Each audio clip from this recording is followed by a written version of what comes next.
প্রিয় শিক্ষার্থীরা, আজকের অনলাইন ক্লাসে তোমাদের সবাইকে আমি স্বাগত জানাচ্ছি।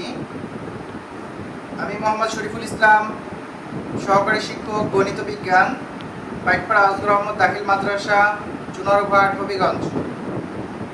শিক্ষার্থীরা, আজকের পাঠের আলোচ্য বিষয় অষ্টম শ্রেণীর বিজ্ঞান বিষয়ের সপ্তম অধ্যায় পৃথিবী ও মহাকর্ষ। অষ্টম শ্রেণীর শিক্ষার্থীরা, তোমরা সবাই বই খাতা নিয়ে আমার ক্লাসের সঙ্গে যুক্ত হয়ে যাও। শিক্ষার্থীরা, এই অধ্যায় থেকে পূর্বে আমি দুটি ক্লাস নিয়েছিলাম। তোমরা তোমাদের জানার সুবিধার্থে এই ক্লাসগুলো আরেকবার দেখে নিবে এবং তারপরে আমার এই ক্লাসটি তোমরা অনুসরণ করবে। শিক্ষার্থীরা, আমরা পূর্বের দুটো ক্লাসে মহাকর্ষ এবং মহাকর্ষ সূত্র সম্পর্কে আলোচনা করেছিলাম। আমরা জেনেছিলাম যে মহাবিশ্বের প্রতিটি বস্তুকণা একে অপরকে আকর্ষণ করে, এই আকর্ষণটাকে আমরা বলি মহাকর্ষ। এটা সম্পর্কে বিজ্ঞানী নিউটন এর সূত্র পড়েছিলাম যে এদের আকর্ষণ বল বস্তুকণাদের ভরের গুণফলের সমানুপাতিক এবং দূরত্বের বর্গের ব্যস্তানুপাতিক। এই আকর্ষণটা বস্তুদ্বয়ের সংযোগ সরলরেখা বরাবর ক্রিয়া করে। এখান থেকে আমরা পড়েছিলাম পরবর্তীতে অভিকর্ষ হচ্ছে এই দুটি বস্তুর ভিতরে যদি একটি পৃথিবী এবং অন্য আরেকটি যদি অন্য যে কোনো একটি বস্তু হয়, তাহলে সেটাকে আমরা ডিফাইন করেছিলাম অভিকর্ষ হিসাবে। অভিকর্ষ স্তরণ হচ্ছে অভিকর্ষ বলের প্রভাবে মুক্তভাবে পরন্ত বস্তুর বেগটা প্রতি সেকেন্ডে বৃদ্ধি পায় বা হ্রাস পায়, সেটাকে আমরা কি বলেছিলাম? অভিকর্ষ স্তরণ বলেছিলাম। এবং অভিকর্ষ স্তরণের রাশিমালা আমরা প্রতিপাদন করেছিলাম, রাশিমালাও তৈরি করেছিলাম। শিক্ষার্থীরা, অভিকর্ষ স্তরণের রাশিমালা থেকে আমরা পেয়েছিলাম g = gm/d²। এখান থেকে আমরা দেখিয়েছিলাম যে এখানে জিটা হচ্ছে মহাকর্ষীয় ধ্রুবক, এমটা হচ্ছে পৃথিবীর ভর এবং ডিটা হচ্ছে দূরত্ব। এখানে বস্তুর ভর অনুপস্থিত এবং এই দুইটা হচ্ছে ধ্রুবক। পৃথিবীর ভর নির্দিষ্ট, মহাকর্ষ ধ্রুবকের মানটা আমরা দেখিয়েছিলাম প্রথম ক্লাসে, এটাও ছিল নির্দিষ্ট। এখন পরিবর্তনশীল শুধু এই দূরত্বটা, অর্থাৎ এই অভিকর্ষ স্তরণের মান এই দূরত্বটার উপরেই নির্ভর করেছিল। আমরা এটা দিয়ে বলেছিলাম যে অভিকর্ষ স্তরণ স্থান নিরপেক্ষ, বস্তু নিরপেক্ষ হলেও স্থান নিরপেক্ষ নয়। আজকে আমরা সেই জিনিসটাই পরিষ্কারভাবে আলোচনা করার চেষ্টা করব। শিক্ষার্থীরা, এবার আসলে আমরা আজকের আলোচনায় যাই। আজকের আলোচনায় আমরা আলোচনা করব অভিকর্ষ স্তরণের পরিবর্তন। আমরা জানলাম অভিকর্ষ স্তরণ বস্তু নিরপেক্ষ হলেও স্থান নিরপেক্ষ নয়, এটিরই আমরা ব্যাখ্যায় যাব। শিক্ষার্থীরা, আমরা অভিকর্ষ স্তরণ সম্পর্কে কি জানলাম? যে g = gm/d²। এখন আমরা যেহেতু আমরা পৃথিবীর পৃষ্ঠের উপরে অভিকর্ষ স্তরণটা নিয়ে আলোচনা করব, সেহেতু এই পৃথিবীর কেন্দ্র থেকে এই দূরত্বটাকে, ভূপৃষ্ঠের দূরত্বটাকে আমরা ধরে নেই পৃথিবীর ব্যাসার্ধ হিসাবে বিবেচনা করি এবং এটাকে ধরে নেই আর পৃথিবীর ব্যাসার্ধ। এখন আসো, আমরা আগেই জেনেছি যে এটাও ধ্রুবক এবং এটাও ধ্রুবক, শুধুমাত্র পরিবর্তনশীল পৃথিবীর ব্যাসার্ধটা। কেন? আমরা জানি আসলে পৃথিবী সম্পূর্ণ গোলাকার নয়, এর মেরু অঞ্চলের দিকে খানিকটা চাপা, অর্থাৎ এটা সুষম গোলাকার নয়, এটা এই অংশে এবং এই অংশের দিকে কিছুটা চাপা অংশ, অর্থাৎ কিছুটা দূরত্বের কম বেশি এই অঞ্চলে আমরা দেখব। এবং বিষুবীয় অঞ্চলের দিকে দূরত্বটা একটু বেশি। এটা হচ্ছে বিষুবীয় অঞ্চল, আর এই অঞ্চলগুলোকে আমরা বলি হচ্ছে মেরু অঞ্চল। এখন আসো, আমরা এখান থেকে জানি এটা হচ্ছে ব্যস্তানুপাতিক, অর্থাৎ এইটা যদি বেশি হয়ে যায়, তাহলে একটা ফিক্স জিনিসকে যদি আমরা বড় জিনিস দিয়ে ভাগ করি, তাহলে মানটা কি হয়ে যাবে? কম হয়ে যাবে। আর এইটা যদি কম হয়, অর্থাৎ এই ফিক্স জিনিসটাকে যদি আগের তুলনায় কম সংখ্যা দিয়ে অথবা কম মান দিয়ে যদি আমরা ভাগ করি, তাহলে জি এর মানটা কি হবে? বেড়ে যাবে, অপেক্ষাকৃত বেড়ে যাবে। এই আলোচনা থেকে আমরা এখানকার চিত্র দেখে একটু বোঝার চেষ্টা করি। এটা হচ্ছে একটা পৃথিবী, যদিও পৃথিবীটা সুন্দর হয়নি, আমার হাতে দিয়ে আঁকা। শিক্ষার্থীরা তোমরা শুধু বোঝার চেষ্টা করবে এবং এই ছবি থেকেই তোমরা পরীক্ষাতে যদি প্রশ্ন আসে এবং ছবি থেকেই তোমরা আশা করি এখান থেকে অনেক প্রশ্নের উত্তরই দিতে পারবে বা লিখতে পারবে। দেখো এখান থেকে এই বিষুবীয় অঞ্চল, এই বিষুবীয় অঞ্চল পর্যন্ত দূরত্বটাকে আমরা বলছি পৃথিবীর ব্যাসার্ধ, যেটা হচ্ছে আর। এটা হচ্ছে এখানে সবচেয়ে বেশি, এই বিষুবীয় অঞ্চলে সবচেয়ে বেশি। অর্থাৎ আমি বলছি যে এখানে আরটা বেশি, আর আমরা জানলাম যে আর যদি বেশি হয় তাহলে জি কি হবে? কম হবে। এটা রিভার্স, এটা হচ্ছে বিপরীত। তাহলে আর বেশি হলে জি কম। এখানে জি এর মান হচ্ছে 9.78 মিটার পার সেকেন্ড স্কয়ার। এখন আসো এখান থেকে যদি কোনো বস্তুকে আস্তে আস্তে ধীরে ধীরে যদি আমি এই মেরু অঞ্চলের দিকে নিয়ে যেতে থাকি তাহলে কি ঘটনা ঘটবে? আস্তে আস্তে এই আর এর মানটা, ব্যাসার্ধটা কি হবে? আর এর মানটা আস্তে আস্তে কমতে থাকবে। আর আর এর মান যতই কমতে থাকবে জি এর মান ধীরে ধীরে কি হতে থাকবে? বাড়তে থাকবে। এক পর্যায়ে যখন আমরা মেরু অঞ্চলে পৌঁছায় যাব তখন জি আর এর মানটা কমে যাবে, একেবারে কম হবে। এই জায়গাটার ভিতরে যত কম ছিল তার ভিতরে সবচেয়ে কম হবে এই জায়গায়, মেরু অঞ্চলটায়। এই কম থাকার কারণে জি এর মানটা তখন কি হয়ে যাবে? বেশি হয়ে যাবে। এবং এটা বিজ্ঞানীরা দেখছে যে মানটা হয় 9.83 metre per second square.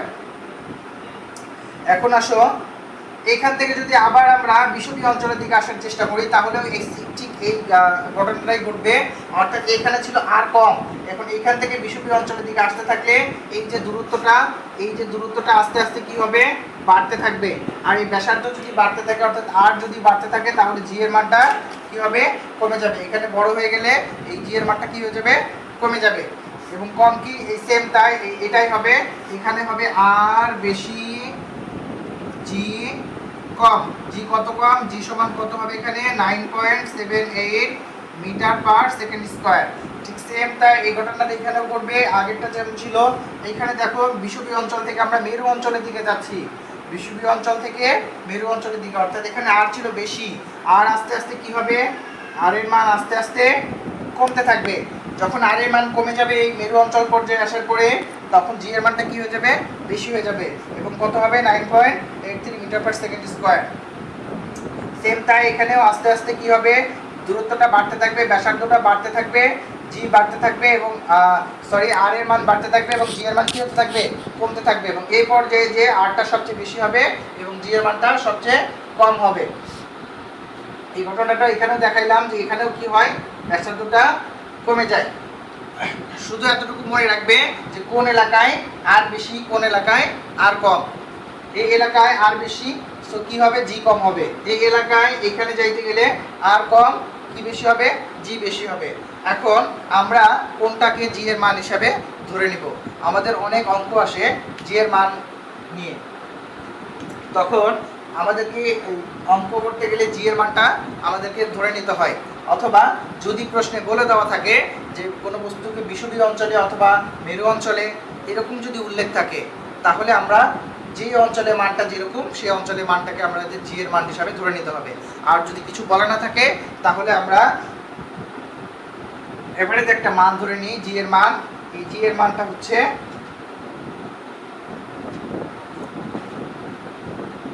9.8 metre per second square. আমরা এই মানটাকে জি এর একটি আদর্শ মান হিসাবে ধরে নিই। শিক্ষার্থীরা ভালোভাবে মনে রাখবে, যদি অঙ্ক আসার ক্ষেত্রে গাণিতিক যে সমস্যাগুলো দেওয়া থাকে এই সমস্যাগুলোতে যদি উল্লেখ করা থাকে বিষুবীয় অঞ্চল অথবা মেরু অঞ্চল, তাহলে অবশ্যই আমাদেরকে যে অঞ্চলের জি এর মান যেরকম সেই অঞ্চলে সেখানে সেই মানটাই ধরে নিতে হবে। আর যদি কিছু বলা না থাকে তাহলে আমরা এই মানটাকে জি এর আদর্শ মান হিসাবে ধরে নিব। শিক্ষার্থীরা আসো, আমরা এখানে পড়েছিলাম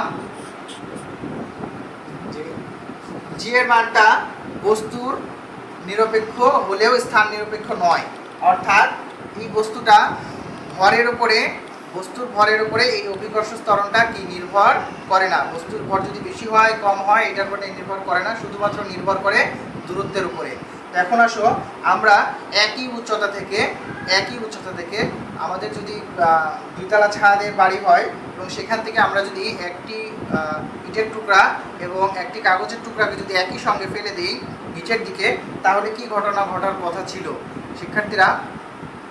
আসলে আমরা তো বললাম যে এইখানে বস্তুর ভরের উপরে নির্ভর করবে না বিষয়টা, কিন্তু আসলে কি বাস্তবিক ঘটনাগুলো তাই ঘটে? কি ঘটনা ঘটবে বলো তো? আমরা দেখতে পাবো যে ইটের টুকরাটা কি হয়ে গেছে, আগে মাটিতে পড়ছে, আর কাগজের টুকরাটা ধীরে ধীরে ধীরে ধীরে মাটিতে গিয়ে পড়ছে। আসলে কি তাই হওয়ার কথা ছিল? পৃথিবী তো যে অভিকর্ষ ত্বরণে এটাকে আকর্ষণ করবে, সেটা তো দুইটার ক্ষেত্রেই সমান হওয়ার কথা ছিল, কারণ দূরত্বটা এক। এই দূরত্বটাও আমি ফিক্স করে দিলাম, তাহলে সবই তো ফিক্স ছিল, সবই তো ধ্রুবক ছিল, তাহলে একই সময় পড়া অবস্থা পড়ার কথা ছিল, কিন্তু কেন পড়লো না? এখানে একটা কাজ হয়েছে, সেটা হচ্ছে এখানে বাতাসের বাধা কাজ করেছে। বাতাসের বাধাটা কাগজের টুকরোটাকে নিচে পড়তে বাধা দিয়েছে, আর ইটের টুকরাটাকে বাধা দিতে পারেনি বা কম দিয়েছে, যার কারণে ইটের টুকরোটা আগে পড়েছে। কিন্তু যদি আমরা এটাকে বিনা বাধায় পড়তে দিতাম, অর্থাৎ এখানে কোনো বাতাসের বাধা কাজ না করত, তাহলে কি ঘটনা ঘটতো? তাহলে দুটি বস্তু একই সঙ্গে মাটি স্পর্শ করত। শিক্ষার্থীরা, এবার আসো আমরা নতুন দুটি বিষয় সম্পর্কে জানার চেষ্টা করি। একটি হচ্ছে ভর এবং একটি হচ্ছে ওজন। বাস্তবিক ক্ষেত্রে আমরা অনেক সময় অনেকেই মনে করে থাকি যে আসলে ভর আর ওজন একই জিনিস। আসলে পদার্থবিজ্ঞানের ভাষায় যদি আমরা বলি এটাকে, তাহলে অবশ্যই এটা পৃথক দুইটা রাশি, অর্থাৎ ভর এবং ওজন দুটো সম্পূর্ণ আলাদা জিনিস। কিন্তু আমাদের ক্ষেত্রে আমরা বাস্তবিক ব্যবহারের ক্ষেত্রে দুটোকে একই হিসাবে ব্যবহার করে থাকি। অনেকেই এটা ব্যবহার করে থাকি। তুমি মনে করো বাজার করতে গেছো, কোনো কিছু ভর দিয়ে নিয়ে আসছো, আসলে সচরাচর ওজন শব্দটাই আমরা ব্যবহার করি, ওজন করে নিয়ে আসছো। অনেক সময় বাবা মা বলে দেয় ওজন করে নিয়ে আসো, ঠিকঠাক যেন ওজন করে দেওয়া হয়, এরকম আমরা বলেই থাকি। মাছ কিনতে গেছো, ওজন কত? তারপরে আলু কিনতে গেছো, ওজন কত? চাল কিনতে গেছো, ওজন করে দেয়। সব কিছু কী করে দেয়? আসলে ওজন করে দেয়। কিন্তু এই বিষয়গুলো আমরা আমাদের বাস্তবতার সঙ্গে ব্যবহার করতে করতে আমরা আসলে অভ্যস্ত হয়ে গেছি। কিন্তু পদার্থবিজ্ঞানের ভাষায় এই বিষয়গুলো সম্পূর্ণ দুইটা হচ্ছে ভিন্ন রাশি। একটি হচ্ছে আসলে আমরা ওজন বলতে যেটা আসলে বোঝাই পদার্থবিজ্ঞানের ভাষায় না, আমরা বাস্তবিক ক্ষেত্রে আসলে যেটা ওজন বলতে বোঝাই সেটাই আসলে প্রকৃতপক্ষে ভর, আর ওজন হচ্ছে একটু আলাদা জিনিস। তাহলে ভর হচ্ছে কোনো বস্তুতে মোট পদার্থের পরিমাপ। এই একটা বস্তু, এই বস্তুটি যে পদার্থ দিয়ে তৈরি, অথবা এই বস্তুর ভিতরে যতটুকু পরিমাণে পদার্থ আছে সেটাকে আমরা বলবো, সেটাকে যদি আমরা মাপি তাহলে সেটা হবে হচ্ছে বস্তুর ভর। আর ওজন হচ্ছে এই বস্তুটাকে এটাকে পৃথিবী কি করবে? পৃথিবী তার কেন্দ্রের দিকে যে বল দ্বারা আকর্ষণ করবে সেটা হচ্ছে এই বস্তুটার ওজন। তাহলে দেখো আমরা বাস্তবিক ক্ষেত্রে ওজন কাকে বলতাম, আর পদার্থবিজ্ঞানের ভাষায় আমরা ওজনটা কিভাবে ডিফাইন করলাম। আগে ছিল মাপ, একটা ওজন ছিল একটা মাপের জিনিস, কিন্তু এখন আমরা জানলাম যে ওজন হচ্ছে এই বস্তুটাকে পৃথিবী তার কেন্দ্রের দিকে যে বল দিয়ে আকর্ষণ করছে সেটা হচ্ছে এই বস্তুটার ওজন। এখন আসো আমরা ভর এবং ওজন সম্পর্কে তো প্রাথমিক জানলাম যে ভর হচ্ছে কোনো বস্তুতে মোট পদার্থের পরিমাণ, আর হচ্ছে ওজন হচ্ছে ওই বস্তুটাকে পৃথিবী যে বল দ্বারা কেন্দ্রের দিকে আকর্ষণ করছে সেটা হচ্ছে ওজন। এখন আসো আমরা দুইটার পার্থক্য জানার চেষ্টা করি। আর একটু বলে নিই, এই ভরটাকে আমরা এটা পার্থক্য গেলে আমরা একটু ভালো করে জানতে পারবো। পার্থক্যটাকে জানতেই আমরা দুইটা সম্পর্কে আরো একটু বিস্তারিত জেনে ফেলবো। এখন আসো শিক্ষার্থীরা, আমরা এই বস্তুর ভর এবং ওজন সম্পর্কে জানার চেষ্টা করি, পার্থক্য সম্পর্কে। শিক্ষার্থীরা, এবার আসো আমরা ভর এবং ওজনের মধ্যে পার্থক্য জানার চেষ্টা করি। আমরা এখানে একটু বিস্তারিত নিচে লিখতে পারতাম, ভর ও ওজনের পার্থক্য নিচে দেওয়া হলো, তোমরা এভাবেই লিখবে পরীক্ষায়। এখন আসো ভর সম্পর্কে আমরা কি জানলাম, যে ভর হলো কোনো বস্তুতে পদার্থের পরিমাণ। আমরা আগেই জানলাম যে ভর হলো ওই বস্তুটার ভিতরে যে পরিমাণ পদার্থ আছে সেটার পরিমাণ, এটা হচ্ছে ভর। আর ওজন কি জানলাম, যে কোনো বস্তুকে পৃথিবী যে বল দ্বারা তার কেন্দ্রের দিকে আকর্ষণ করে তাকে বলা হয় বস্তুর ওজন। আচ্ছা, এই দুটো তো আমরা জানলাম কিছুক্ষণ আগে সংজ্ঞা থেকে। শিক্ষার্থীরা তোমরা এই পয়েন্টগুলো খাতায় লিখে নিবে, তোমাদের বইতে হয়তো সবগুলো নেই, তবে এই প্রশ্নটা পরীক্ষায় মাঝে মাঝে আসে। দেখো, ভরকে এম দ্বারা প্রকাশ করা হয়। আমরা কোনো বস্তু ভরকে সাধারণত কি দ্বারা প্রকাশ করি? এম দ্বারা। আচ্ছা, বড় হাতের এম দ্বারা আমরা পৃথিবীর ভর যেহেতু একটা বড় বিষয়, বড় জিনিস, এই জন্য আমরা এটাকে বড় হাতের দিয়ে প্রকাশ করি যখন দুটি বস্তু থাকে। আর যদি এমনিতে দুটি বস্তু থাকে তাহলে আমরা M1 এবং M2 দিয়ে প্রকাশ করতাম। আমরা বলবো যে বস্তুর ভরকে আমরা কি দ্বারা প্রকাশ করি? এম দ্বারা প্রকাশ করি। অপরদিকে বস্তুর ওজনকে আমরা কি দ্বারা প্রকাশ করি? বস্তুর ওজনকে আমরা W দ্বারা প্রকাশ করি। কি দ্বারা? W দ্বারা প্রকাশ করি, অর্থাৎ W দিয়ে আমরা বস্তুর ওজনকে বুঝিয়ে থাকি। 3 নম্বর আসো, স্থানভেদে বস্তুর ভরের কোনো পরিবর্তন হয় না। আমরা আগেই জেনেছি অভিকর্ষ ত্বরণের রাশি থেকে অভিকর্ষ ত্বরণ যে স্থানভেদে বস্তুর ভরের কোনো পরিবর্তন হয় না। অর্থাৎ একটা বস্তু এক জায়গাতে যেরকম ওজন ভর আছে, অন্য জায়গায় নিয়ে গেলে কি ভরের কোনো পরিবর্তন হয়ে যাবে? আমরা বাজার থেকে যে ভর পরিমাপ করে নিয়ে আসি, আমরা যে জানলাম যে আসলে এটা ওজন পরিমাপ করি না, আমরা আসলে ভর পরিমাপ করে নিয়ে আসি। এখন ভর মেপে নিয়ে আসলাম 1 কেজি, বাসায় আসলে কি কম হয়ে যাবে, বেশি হয়ে যাবে? অবশ্যই না। তাহলে স্থানভেদে বস্তুর কোনো পরিবর্তন, ভরের কোনো পরিবর্তন হয় না। এখন আসো, বস্তুর ওজন বিভিন্ন স্থানে কি হয়? বিভিন্ন। কারণ আমরা আগেই জেনেছি এই যে ওজনের রাশিমালা থেকে, অভিকর্ষ ত্বরণের রাশিমালা থেকে আমরা আগে জেনেছিলাম যে এই বস্তুর ওজনটা বিভিন্ন স্থানে বিভিন্ন। কেন? এই যে পৃথিবীর যে আকর্ষণটা, এটা ছিল GM ভাগ হচ্ছে R² বা D²। এটা পৃথিবীর ব্যাসার্ধের উপরে নির্ভর করে, অর্থাৎ দূরত্বের উপরে নির্ভর করে। এটা যদি কম বেশি হয় তাহলে G এর মানটা কি হয়? কম বেশি হয়। আর এই বস্তুর ওজনটা, পৃথিবীর আকর্ষণটাও যখন কম বেশি হয় তখন কি হয়? ওজনেরও কি হয়? পরিবর্তন হয়। এটা তো ছিল অভিকর্ষ ত্বরণ। কিন্তু এই পৃথিবী তো এটা কি করছে? আকর্ষণ করছে কেন্দ্রের দিকে। এই আকর্ষণটাকে আমরা বলছি ওজন। তাহলে যেখানে অভিকর্ষ ত্বরণ কম, সেখানে কি হবে? ওজনও কম হবে। কারণ পৃথিবীর আকর্ষণটাও এই দূরত্বটার উপরে কি করবে? নির্ভর করবে। দূরত্ব বেশি হলে আকর্ষণ কমে যাবে, আর দূরত্ব যদি কম হয় তাহলে আকর্ষণ বেড়ে যাবে। অর্থাৎ বস্তুর ওজনও কি হয়ে যাবে? বেড়ে যাবে। অর্থাৎ বস্তুর ওজন বিভিন্ন স্থানে কি হবে? বিভিন্ন রকম হবে। এটা পরবর্তী ক্লাসে এটারও আরেকটু বিস্তারিত আলোচনা আমরা পরবর্তী ক্লাসে নেব। এইখান থেকে এটা আমাদের হাতে থাক। বস্তুর ওজন বিভিন্ন স্থানে বিভিন্ন হয়, এটা আমরা বিস্তারিত আর পরবর্তী একটা ক্লাসে আমরা আলোচনা করব। এবার আসো, ভরের একককে আমরা কি দ্বারা প্রকাশ করি? ভরের আন্তর্জাতিক একক বা SI একক, এটাকে আমরা বলি হচ্ছে কেজি বা কিলোগ্রাম। আর ওজনের একককে আমরা প্রকাশ করি হচ্ছে নিউটন দ্বারা।